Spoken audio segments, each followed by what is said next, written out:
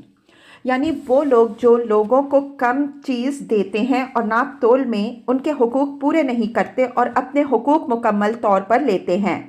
زجاج کہتے ہیں کہ جب لوگوں سے تول کر لیتے ہیں تو پورا پورا تولتے ہیں اور پورا پورا ناپتے ہیں، اور جب ان کو تول یا ناپ کر دیتے ہیں تو ناپ تول میں کمی کرتے ہیں۔ حضرت سدی فرماتے ہیں کہ نبی اکرم صلی اللہ تعالیٰ علیہ وآلہ وسلم مدینہ طیبہ تشریف لائے تو وہاں ایک شخص جو ہینا نامی تھا، اس کے پاس 2 قسم کے پتھر تھے، ایک کے ساتھ اپنے لیے ماپ کرتا اور دوسرے کے ساتھ دوسروں کے لیے ماپتا، تو اللہ تعالیٰ نے یہ آیت نازل فرمائی۔ حضرت ابن عباس رضی اللہ تعالیٰ عنہما سے مروی ہے، فرماتے ہیں نبی اکرم صلی اللہ تعالیٰ علیہ وآلہ وسلم نے فرمایا، 5 کاموں کا بدلہ ہیں۔ صحابہ کرام رضی اللہ تعالیٰ عنہم اجمعین نے عرض کیا، یا رسول اللہ صلی اللہ تعالیٰ علیہ وآلہ وسلم، وہ 5 کام کیا ہیں جو 5 کام کے بدلے ہیں؟ آپ صلی اللہ تعالیٰ علیہ وآلہ وسلم نے فرمایا، جو قوم عہد توڑتی ہے اللہ تعالیٰ ان پر ان کے دشمن کو مسلط کر دیتا ہے۔ جو لوگ اللہ تعالیٰ کے نازل کردہ احکام کے بغیر فیصلہ کرتے ہیں ان میں محتاجی پھیل جاتی ہے۔ جس قوم میں بے حیائی ظاہر ہوتی ہے ان پر اللہ تعالیٰ طاعون نازل فرماتا ہے، یعنی موت کی کثرت ہو جاتی ہے، اور وہ ناپ تول میں کمی کریں تو وہ سبزیوں سے محروم ہو کر قحط سالی کا شکار ہو جاتے ہیں، اور زکوٰۃ روکتے ہیں تو ان سے بارش روک دی جاتی ہے۔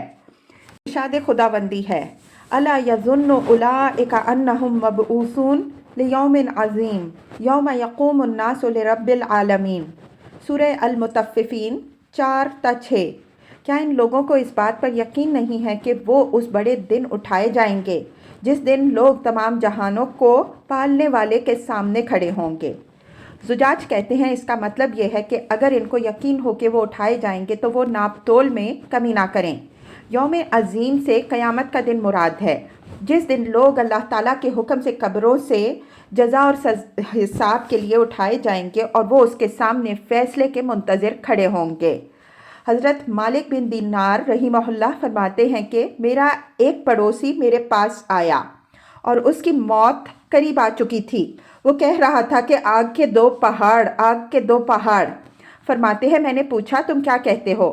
اس نے کہا، اے ابو یحییٰ، میں نے 2 پتھر پیمانے رکھے ہوئے تھے، ایک کے ساتھ اپنے لیے ماپتا تھا اور دوسرے کے ساتھ لوگوں کے لیے ماپتا تھا۔ حضرت مالک بن دینار رحمہ اللہ فرماتے ہیں، میں اٹھا اور ایک کو دوسرے کے ساتھ مارنے لگا تو اس نے کہا، اے ابو یحییٰ، جب تم ان میں سے ایک کے ساتھ دوسرے کو مارتے ہو تو معاملہ بہت سخت ہو جاتا ہے، چنانچہ وہ اپنی اس بیماری میں مر گیا۔ متفف وہ شخص ہے جو ناپ تول میں کمی کرتا ہے کیونکہ وہ اس کم کی ہوئی چیز کی چوری کرتا ہے، اور یہ بھی چوری، خیانت اور حرام خوری کی ایک صورت ہے۔ پھر اللہ تعالیٰ نے ایسا کرنے والوں کو ویل سے ڈرایا ہے اور وہ سخت عذاب ہے۔ کہا گیا ہے کہ ویل جہنم کی ایک وادی ہے، اگر اس میں دنیا کے پہاڑوں کو چلایا جائے تو وہ اس کی سخت گرمی کی وجہ سے پگھل جائیں گے۔ ایک بزرگ فرماتے ہیں کہ میں گواہی دیتا ہوں کہ ہر ناپ تول کرنے والا جہنم میں جائے گا، کیونکہ اس سے بچنا ممکن نہیں ہے مگر یہ کہ اللہ تعالیٰ محفوظ رکھے۔ ایک بزرگ فرماتے ہیں کہ میں ایک بیمار کے پاس گیا اور اس پر موت اتر چکی تھی۔ میں اس کو کلمہ شہادت کی تلقین کرتا لیکن وہ بول نہ سکتا تھا۔ اس نے کہا، اے بھائی، ترازوؤں کی زبان میری زبان پر حاوی ہے اور مجھے کلمہ پڑھنے سے روک رہی ہے۔ میں نے اس سے کہا کہ میں تمہیں قسم دیتا ہوں، کیا تو کم کو تولتا تھا؟ اس نے کہا نہیں اللہ کی قسم، لیکن مجھے ایک عرصہ تک پتہ نہ چلا کہ میں اپنے ترازو کی صحت کو آزماؤں۔ تو جو شخص اپنے ترازوؤں کے صحیح ہونے کو نہیں آزماتا اس کا یہ حال ہے، تو جو کم تولتا ہے اس کا کیا حال ہوگا۔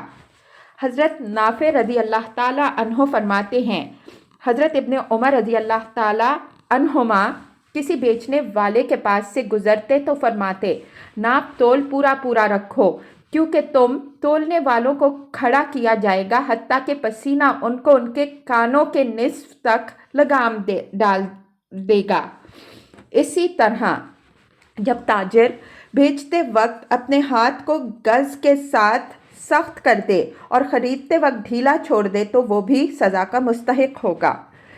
ایک بزرگ فرماتے ہیں کہ اس شخص کے لیے خرابی ہے جو ایک دانہ کم کر کے اس جنت کا سودا کر لیتا ہے جس کی چوڑائی تمام آسمان و زمین میں ہے، اور اس کے لیے بھی خرابی ہے جو ایک دانہ زائد لیتا ہے۔ بس ہم اللہ تعالیٰ سے سوال کرتے ہیں کہ وہ ہمیں ہر آزمائش سے عفو و عافیت عطا فرمائے، بے شک وہ جود و کرم کا مالک ہے۔ گناہ کبیرہ نمبر 63، اللہ تعالیٰ کی خفیہ تدبیر سے بے خوف ہونا۔ ارشاد خداوندی ہے، حتی اذا فرحوا بما اوتوا اخذناہم بغتہ، انعام 44۔ یہاں تک کہ جب وہ اس چیز پر خوش ہوئے جو ان کو عطا کی گئی تھی، ہم نے ان کو اچانک پکڑ لیا، یعنی وہ ہمارے عذاب کی گرفت میں آ گئے اور ان کو سمجھ بھی نہ آئی۔ حضرت حسن رحمہ اللہ فرماتے ہیں، جس شخص کو مالی وسعت حاصل ہو بس وہ سمجھ نہ سکے کہ یہ ایک خفیہ تدبیر ہے تو اس کی کوئی رائے نہیں، اور جس کو مال کم ملے اور وہ یہ نہ سمجھ سکے کہ اس کی آزمائش کی جا رہی ہے تو اس کی بھی کوئی رائے نہیں۔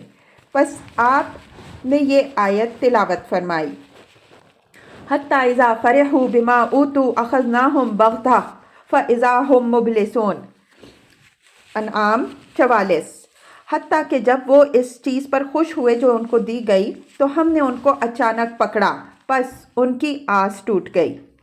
اور فرمایا، قوم کے ساتھ خفیہ تدبیر کا سلوک کیا گیا، رب کعبہ کی قسم ان کو حاجت کے مطابق دیا گیا، پھر ان کو پکڑا گیا۔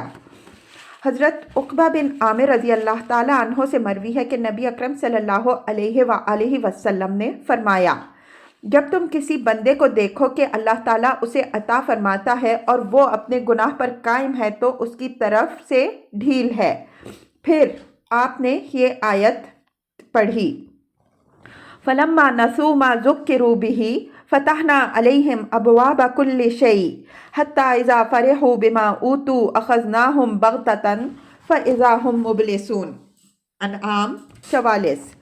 بس جب انہوں نے وہ چیز بھلا دی جس کی ان کو نصیحت کی گئی تھی تو ہم نے ان پر ہر چیز کے دروازے کھول دیے، حتیٰ کہ جب وہ اس چیز پر خوش ہوئے جو ان کو دی گئی تو ہم نے ان کو اچانک پکڑ لیا تو وہ آس ٹوٹے ہوئے رہ گئے۔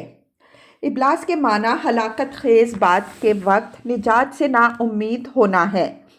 حضرت ابن عباس رضی اللہ تعالیٰ عنہما فرماتے ہیں، وہ ہر بھلائی سے محروم ہو گئے۔ زجاج فرماتے ہیں، مبلس وہ شخص ہوتا ہے جو سخت مایوس غمگین ہو۔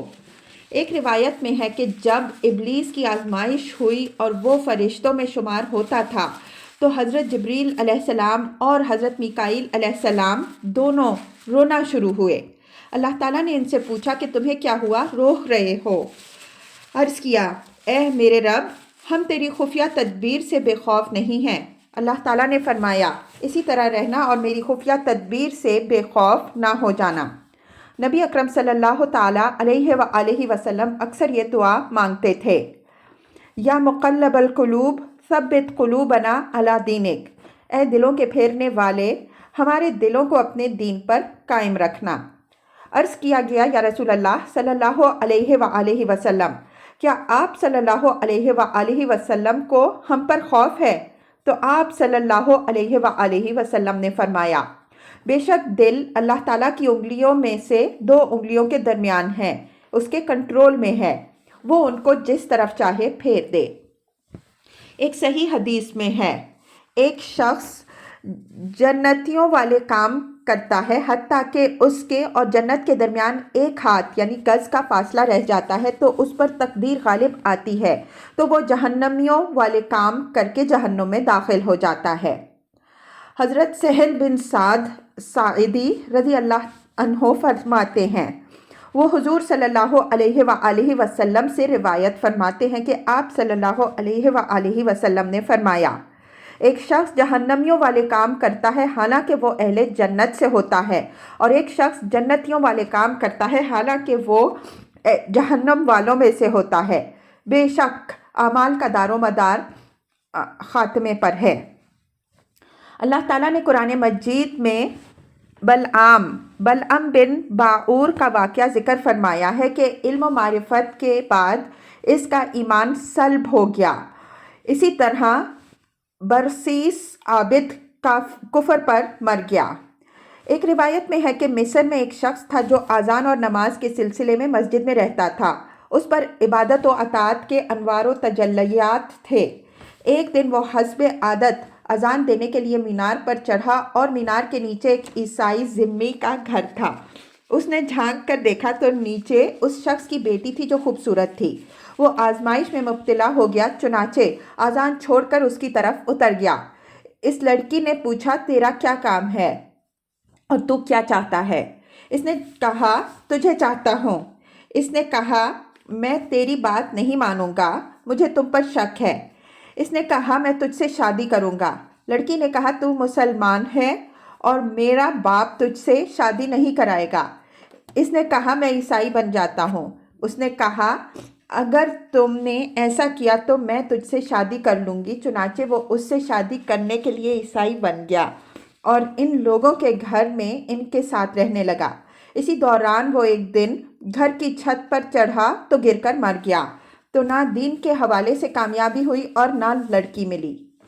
ہم اللہ تعالیٰ کی خفیہ تدبیر، برے انجام اور برے خاتمے سے اللہ تعالیٰ کی پناہ چاہتے ہیں۔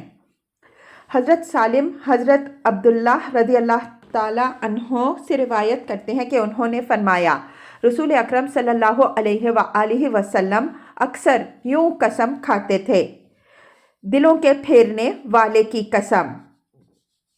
اس کا مطلب یہ ہے کہ وہ دلوں کو ہوا کے چلنے سے بھی زیادہ جلدی پھیرتا ہے۔ قبولیت، رد، ارادے اور ناپسندیدگی وغیرہ اوصاف میں دل جلدی پھر جاتا ہے۔ قرآن مجید میں ہے، وَاعْلَمُوا أَنَّ اللَّهَ يَحُولُ بَيْنَ الْمَرْءِ وَقَلْبِهِ انفال 24۔ جان لو کہ اللہ تعالیٰ کا حکم انسان اور اس کے درمیان حائل ہو جاتا ہے۔ حضرت مجاہد رحمہ اللہ فرماتے ہیں، اس کا معنی یہ ہے کہ انسان اور اس کی عقل کے درمیان حائل ہو جاتا ہے، حتیٰ کہ وہ نہیں جانتا کہ اس کی انگلیاں کیا عمل کر رہی ہیں۔ ارشاد خداوندی ہے، اِنَّ فِي ذَلِكَ لَذِكْرَىٰ لِمَنْ كَانَ لَهُ قَلْبٌ قاف 37۔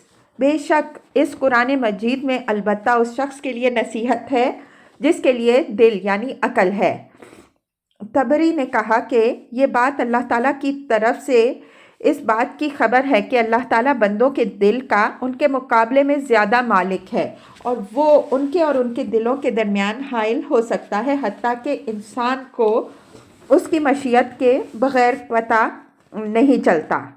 حضرت عائشہ رضی اللہ تعالیٰ عنہا فرماتی ہیں، نبی اکرم صلی اللہ علیہ وآلہ وسلم اکثر یوں دعا مانگا کرتے تھے، یا مقلب القلوب ثبت قلبی علی طاعتک، اے دلوں کو بدلنے والے میرے دل کو اپنی عبادت پر ثابت و قائم رکھ۔ میں نے عرض کیا، یا رسول اللہ صلی اللہ علیہ وآلہ وسلم، آپ صلی اللہ علیہ وآلہ وسلم اکثر یہ دعا مانگتے ہیں، کیا آپ صلی اللہ علیہ وآلہ وسلم ڈرتے ہیں؟ آپ صلی اللہ علیہ وآلہ وسلم نے فرمایا، اے عائشہ رضی اللہ عنہا، میں کس طرح بے خوف ہو سکتا ہوں جبکہ بندوں کے دل رحمان کی انگلیوں میں سے 2 انگلیوں کے درمیان ہیں، اس کے قبضہ قدرت میں ہیں، وہ جس طرح چاہے ان کو پھیرے۔ جب وہ کسی بندے کے دل کو پھیرنا چاہے تو پھیر دیتا ہے۔ بس جب ہدایت معروف ہے اور استقامت اس کی مشیت پر موقوف ہے، انجام پوشیدہ ہے اور ارادہ قابو میں نہیں تو اپنے ایمان، اپنے عمل، نماز، روزہ اور تمام عبادات پر خوش نہ ہو، اگرچہ یہ سب تمہارا کسب ہے، لیکن ان کاموں کا خالق اللہ تعالیٰ ہے اور اسی کا فضل تم پر چکر کاٹتا ہے۔ اگر تم ان کاموں پر فخر کرو گے تو دوسروں کے سامان پر فخر کرنے والے ہوگے، اور ہو سکتا ہے کہ وہ تم سے واپس لے، اور تمہارا دل نیکی سے اس قدر خالی ہو کہ گدھے کا پیٹ بھی اس قدر خالی نہیں ہوتا۔ کتنے ہی باغات ایسے ہیں کہ شام کے وقت ان کی کلیاں کھلی ہوتی ہیں اور صبح سخت گرم ہوا سے وہ خشک ہو جاتی ہیں۔ اسی طرح بندہ شام کے وقت اللہ تعالیٰ کی عبادت کی وجہ سے چمکنے والا صحیح سلامت ہوتا ہے، اور صبح اس کی نافرمانی کی وجہ سے سیاح اور بیمار ہوتا ہے۔ یہ عزت والے، عظمت والے کا مقدر کیا ہوا ہے۔ اے انسان، تجھ پر تقدیر کے قلم جاری ہو چکے ہیں اور تجھے غفلت میں کسی بات کا پتہ نہیں۔ اے انسان، یہ گانے بجانے کے سامان اور گھر بار سب کچھ یہاں ہی رہ جائے گا۔ عرش کے نیچے سے ایک منادی ندا دے رہا ہے کہ فلاں کہاں ہے، فلاں کہاں ہے، تو جو شخص بھی یہ آواز سنے گا اس کا جسم کانپ اٹھے گا۔ اللہ تعالیٰ اس شخص سے فرمائے گا کہ تو ہی مطلوب ہے، آسمان اور زمین کے خالق کے سامنے پیش ہونے کے لیے آؤ۔ مخلوق اپنی آنکھوں سے عرش کی طرف دیکھے گی اور اس شخص کو اللہ تعالیٰ کے سامنے کھڑا کیا جائے گا۔ پھر اللہ تعالیٰ اس پر اپنا نور ڈالے گا جس سے وہ لوگوں سے پردے میں ہو جائے گا۔ پھر اس سے فرمائے گا، اے میرے بندے، کیا تجھے معلوم تھا کہ میں دنیا میں تیرے عمل کو دیکھتا تھا؟ وہ کہے گا، ہاں اے میرے رب۔ اللہ تعالیٰ پوچھے گا کہ اے میرے بندے، کیا تو نے سنا تھا کہ میری نافرمانی کرنے والوں کو عذاب ہوگا؟ وہ کہے گا، ہاں اے میرے رب۔ اللہ تعالیٰ فرمائے گا کہ کیا تو نے سنا تھا کہ جو لوگ میری اطاعت کریں گے ان کو میری طرف سے جزا و ثواب ملے گا؟ وہ عرض کرے گا، جی ہاں میرے رب۔ اللہ تعالیٰ فرمائے گا کہ اے میرے بندے، تو نے میری نافرمانی کی۔ وہ کہے گا، جی ہاں میرے رب، اسی طرح ہوا۔ اللہ تعالیٰ فرمائے گا کہ اے میرے بندے، آج میرے بارے میں تیرا کیا خیال ہے؟ وہ کہے گا کہ اے میرے رب، تو مجھے معاف فرمائے گا۔ اللہ تعالیٰ فرمائے گا کہ اے میرے بندے، تجھے یقین تھا کہ میں تجھے بخش دوں گا؟ عرض کرے گا، جی ہاں میرے رب، کیونکہ تو نے میرا گناہ دیکھ کر اس پر پردہ ڈال دیا۔ اللہ تعالیٰ فرمائے گا کہ میں نے تجھے معاف کیا اور بخش دیا اور تیرے گمان کو سچ کر دیا۔ اپنا نامہ اعمال دائیں ہاتھ میں پکڑ، اس میں جو نیکیاں تھیں میں نے ان کو بدل دیا اور جو برائیاں تھیں ان کو تیرے لیے بخش دیا۔ میں جود و کرم کا مالک ہوں۔ اے ہمارے معبود، اگر تجھے بخشش پسند نہ ہوتی تو وہ لوگ جو گناہوں کے ذریعے تیرے مقابلے میں آتے ہیں تو ان کو مہلت نہ دیتا، اور اگر تیرا عفو و کرم نہ ہوتا تو جنت میں ٹھکانہ تو نہ دیتا۔ یا اللہ، تو معاف کرنے والا، معاف کرنے کو پسند کرنے والا ہے، پس تو ہمیں معاف کر دے، آمین۔ یا اللہ، تو ہماری طرف رضا کی نظر فرما اور اہل صفا لوگوں کے رجسٹر میں ہمارا نام درج فرما، اور ظلم کرنے والوں کے رجسٹر سے ہمیں نجات عطا فرما، آمین۔ یا اللہ، ہماری امیدوں کو پورا فرما اور ہمارے اعمال کے تمام احوال کو درست فرما دے۔ اپنی رضا تک پہنچنے کے لیے ہمارے راستوں کو آسان کر دے اور ہمیں نیکیوں کی طرف لے جا۔ ہمیں دنیا میں بھلائی عطا فرما اور آخرت میں بھی بھلائی عطا کر، اور ہمیں آگ کے عذاب سے بچا، آمین۔ گناہ کبیرہ نمبر 65، کسی عذر کے بغیر باجماعت نماز کو چھوڑنا۔ حضرت عبداللہ بن مسعود رضی اللہ تعالیٰ عنہ فرماتے ہیں کہ نبی اکرم صلی اللہ تعالیٰ علیہ وآلہ وسلم نے ان لوگوں کے بارے میں جو نماز سے پیچھے رہ جاتے تھے فرمایا، میں نے ارادہ کیا کہ میں کسی کو نماز پڑھانے کا حکم دوں، پھر ان لوگوں پر ان کے گھر جلا دوں جو جماعت سے پیچھے رہتے ہیں۔ نبی اکرم صلی اللہ تعالیٰ علیہ وآلہ وسلم نے فرمایا، لوگوں کو ترک جماعت سے باز آنا ہوگا، ورنہ اللہ تعالیٰ ان کے دلوں پر مہر لگا دے گا، پھر وہ غافل لوگوں میں سے ہو جائیں گے۔ اور نبی اکرم صلی اللہ تعالیٰ علیہ وآلہ وسلم نے فرمایا، جس نے سستی کرتے ہوئے 3 جمعے کی نماز ترک کی اس کے دل پر اللہ تعالیٰ مہر لگا دیتا ہے۔ اور ارشاد فرمایا، جو شخص کسی عذر اور تکلیف کے بغیر جمعے کی نماز چھوڑے وہ ایسے دیوان میں منافق لکھا جاتا ہے جسے نہ مٹایا جائے گا اور نہ بدلا جائے گا۔ حضرت حفصہ رضی اللہ تعالیٰ عنہا فرماتی ہیں کہ رسول اکرم صلی اللہ علیہ وآلہ وسلم نے فرمایا، جمعے کی طرف جانا ہر بالغ پر واجب ہے۔ بس ہم اللہ تعالیٰ سے ہر اس بات کی توفیق مانگتے ہیں جس کو وہ پسند کرتا ہے اور اس پر راضی ہے۔ گناہ کبیرہ نمبر 67، جمعہ اور جماعت کی نماز مسلسل چھوڑ دینا۔ ارشاد خدا بندی ہے، یوم یکشف عن ساق ویدعون الی السجود فلا یستطیعون خاشعۃ ابصارهم ترہقهم ذلہ وقد کانوا یدعون الی السجود وهم سالمون۔ قلم 42 تا 43۔ جس دن ایک ساکھ کھولی جائے گی، ساکھ کا معنی اللہ ہی جانتا ہے، اور سجدہ کو بلائے جائیں گے تو نہ کر سکیں گے، نیچی نگاہ کیے ہوئے ان پر خاری چڑھ رہی ہوگی، اور وہ بے شک دنیا میں سجدہ کرنے کے لیے بلائے جاتے تھے جب تندرست تھے۔ حضرت کعب احبار رضی اللہ تعالیٰ عنہ فرماتے ہیں، یہ آیت ان لوگوں کے بارے میں اتری ہے جو جماعت کے ساتھ نماز سے پیچھے رہتے ہیں۔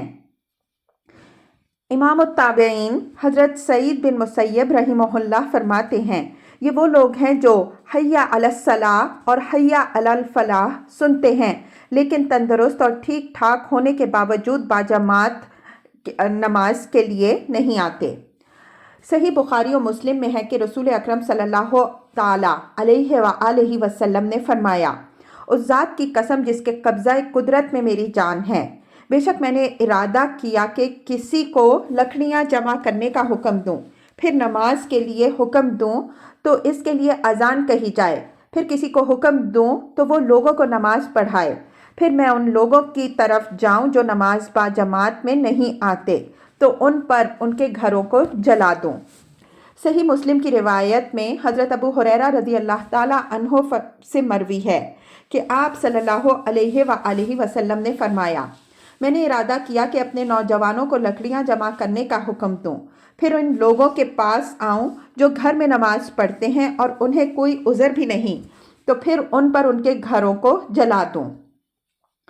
تو اس آیت کریمہ اور حدیث صحیح میں ان لوگوں کے لیے سخت سزا کا ذکر ہے جو کسی عذر کے بغیر نماز با جماعت کو چھوڑ دیتے ہیں۔ حضرت امام ابو داؤد رحمہ اللہ نے اپنی سنن میں اپنی سند سے حضرت ابن عباس رضی اللہ تعالیٰ عنہ سے روایت کیا۔ وہ فرماتے ہیں کہ رسول اکرم صلی اللہ تعالیٰ علیہ وآلہ وسلم نے فرمایا، جو شخص مؤذن کو اذان دیتے ہوئے سنے اور اسے آنے سے کوئی عذر نہ روکے تو اس کی وہ نماز جو اس نے گھر میں پڑھی ہے قبول نہ ہوگی۔ عرض کیا گیا، یا رسول اللہ صلی اللہ علیہ وآلہ وسلم عذر کیا ہے؟ فرمایا، خوف یا بیماری۔ حضرت امام ترمذی رحمہ اللہ نے حضرت ابن عباس رضی اللہ عنہما سے روایت کیا کہ ایک شخص جو دن کو روزہ رکھتا اور رات کو نفل پڑھتا ہے لیکن نہ تو جماعت کے ساتھ نماز پڑھتا ہے اور نہ نماز جمعہ پڑھتا ہے، اس کے بارے میں پوچھا گیا تو حضرت ابن عباس رضی اللہ تعالیٰ عنہما نے فرمایا، اگر یہ مر گیا تو جہنم میں جائے گا۔ حضرت امام مسلم رحمہ اللہ نے روایت کیا کہ ایک نابینا شخص نے نبی اکرم صلی اللہ تعالیٰ علیہ وآلہ وسلم کی خدمت میں حاضر ہو کر عرض کیا کہ یا رسول اللہ صلی اللہ علیہ وآلہ وسلم، میرے لیے کوئی ایسا شخص نہیں جو مجھے مسجد لے جائے، تو کیا مجھے گھر میں نماز پڑھنے کی اجازت ہے؟ آپ صلی اللہ علیہ وآلہ وسلم نے اجازت دے دی۔ پھر جب وہ واپس ہونے لگا تو بلا کر فرمایا، کیا تم نماز کے لیے اذان سنتے ہو؟ عرض کیا، ہاں جی ہاں۔ فرمایا، تو پھر حاضر ہونا پڑے گا۔ ابو داؤد کی ایک روایت میں ہے کہ حضرت عبداللہ بن ام مکتوم رضی اللہ عنہ نبی اکرم صلی اللہ علیہ وآلہ وسلم کی خدمت میں حاضر ہوئے اور عرض کیا، یا رسول اللہ صلی اللہ علیہ وآلہ وسلم، مدینہ طیبہ میں کیڑے مکوڑے اور درندے زیادہ ہیں اور میں نابینا ہوں، کیا مجھے رخصت ہے کہ میں گھر میں نماز پڑھ لوں؟ تو نبی اکرم صلی اللہ علیہ وآلہ وسلم نے پوچھا حیا علی الصلاح اور حیا علی الفلاح سنتے ہو؟ عرض کیا جی ہاں۔ فرمایا پھر تمہیں جواب دینا ہوگا اور تم نماز کے لیے آؤ۔ ایک دوسری روایت میں ہے کہ انہوں نے عرض کیا یا رسول اللہ صلی اللہ علیہ وآلہ وسلم، میں نابینا ہوں اور میرا گھر دور ہے اور مجھے لانے والا موافق نہیں، تو کیا میرے لیے رخصت ہے؟ فرمایا تم نماز کے لیے آؤ۔ حضرت امام حاکم رضی اللہ عنہ نے اپنی مستدرک میں صحیح بخاری و مسلم کی شرط پر حضرت ابن عباس رضی اللہ تعالی عنہما سے روایت کیا۔ وہ فرماتے ہیں رسول اکرم صلی اللہ علیہ وآلہ وسلم نے فرمایا جس نے اذان سنی پس اس کو اس کی اتباع سے کسی عذر نے نہ روکا تو اس کی نماز نہیں۔ صحابہ کرام نے عرض کیا یا رسول اللہ صلی اللہ علیہ وآلہ وسلم عذر کیا ہے؟ تو آپ صلی اللہ علیہ وآلہ وسلم نے فرمایا خوف یا بیماری۔ نبی اکرم صلی اللہ تعالیٰ علیہ وآلہ وسلم سے مروی ہے کہ آپ صلی اللہ علیہ وآلہ وسلم نے فرمایا اللہ تعالیٰ نے 3 قسم سے آدمیوں پر لعنت فرمائی ہے۔ جو شخص کسی قوم سے آگے ہو یعنی امام بنے اور وہ اسے ناپسند کرتے ہوں، وہ عورت جو اس حالت میں رات گزارے کہ اس کا خاوند اس پر ناراض ہو، اور وہ شخص جو حیا علی الصلاح اور حیا علی الفلاح سنے پھر جماعت کے لیے حاضر نہ ہو۔ حضرت ابو ہریرہ رضی اللہ تعالی عنہ فرماتے ہیں انسان کے کان پگھلے ہوئے سیسے سے بھر دیے جائیں تو یہ اس بات سے بہتر ہے کہ وہ حیا علی الصلاح اور حیا علی الفلاح سنے اور نماز کے لیے نہ آئے۔ حضرت علی المرتضیٰ رضی اللہ تعالی عنہ نے فرمایا مسجد کے پڑوسی کی نماز مسجد کے بغیر نہیں ہوتی۔ عرض کیا گیا مسجد کا پڑوسی کون ہے؟ فرمایا جو اذان سنے۔ انہوں نے یہ بھی فرمایا کہ جو اذان سن کر مسجد میں نہ آئے اور اسے کوئی عذر نہ ہو تو اس کی نماز اس کے سر سے تجاوز نہیں کرتی، یعنی قبول نہیں ہوتی۔ حضرت عبداللہ بن مسعود رضی اللہ تعالی عنہ سے مروی ہے، فرماتے ہیں جو شخص پسند کرتا ہے کہ کل قیامت کے دن اللہ تعالیٰ سے مسلمان ہونے کی حالت میں ملے تو وہ ان 5 نمازوں کی حفاظت کرے جب ان کے لیے اذان ہو، کیونکہ اللہ تعالیٰ نے تمہارے نبی صلی اللہ تعالیٰ علیہ وآلہ وسلم کے لیے سنن ہدا یعنی ہدایت کے راستے مقرر کیے ہیں، اور یہ بھی سنن ہدا سے ہیں۔ اور اگر تم گھر میں نماز پڑھو جس طرح یہ پیچھے رہنے والے گھر میں نماز پڑھتے ہیں تو تم نے اپنے نبی کی سنت کو چھوڑ دیا، اور اگر تم نے اپنے نبی کا طریقہ چھوڑا تو تم گمراہ ہو جاؤ گے۔ اور میں نے دیکھا کہ ہم میں جماعت سے پیچھے وہ شخص رہتا جو منافق ہوتا اور اس کا نفاق معروف ہوتا، وہ بیمار ہوتا۔ ایک شخص کو 2 آدمیوں کے سہارے لایا جاتا حتیٰ کہ اسے صف میں کھڑا کیا جاتا، یعنی کمزور ہونے کی وجہ سے اسے سہارے سے لایا جاتا، اور یہ اس کی نماز کی فضیلت کو پانے کی حرص اور ترک جماعت کے گناہ سے بچنے کی وجہ سے ہوتا۔ فضیلت جماعت۔ نماز با جماعت کی بہت زیادہ فضیلت ہے، جیسا کہ ارشاد خداوندی ہے وَلَقَدْ كَتَبْنَا فِي الزَّبُورِ مِن بَعْدِ الذِّكْرِ أَنَّ الْأَرْضَ يَرِثُهَا عِبَادِيَ الصَّالِحُونَ انبیاء 105۔ اور بے شک ہم نے زبور میں نصیحت کے بعد لکھ دیا ہے کہ اس زمین کے وارث میرے نیک بندے ہوں گے۔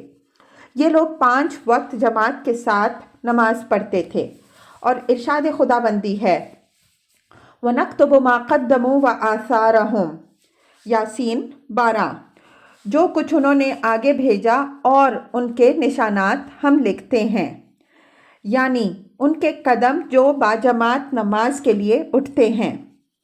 صحیح حدیث میں ہے کہ نبی اکرم صلی اللہ علیہ وآلہ وسلم نے فرمایا جو شخص گھر میں وضو کرے پھر اللہ کے گھروں میں سے کسی گھر کی طرف جائے تاکہ فرائض خداوندی میں سے کسی فرض کو ادا کرے تو اس کا ایک قدم اس کے گناہ کو مٹاتا ہے اور دوسرا اس کے درجے کو بلند کرنے کا سبب بنتا ہے۔ پس جب وہ نماز پڑھتا ہے تو فرشتے اس کے لیے مسلسل رحمت کی دعا مانگتے ہیں جب تک وہ اپنی جائے نماز پر ہو جس پر نماز پڑھی جائے۔ وہ کہتے ہیں کہ یا اللہ اس کو بخش دے، یا اللہ اس پر رحم فرما۔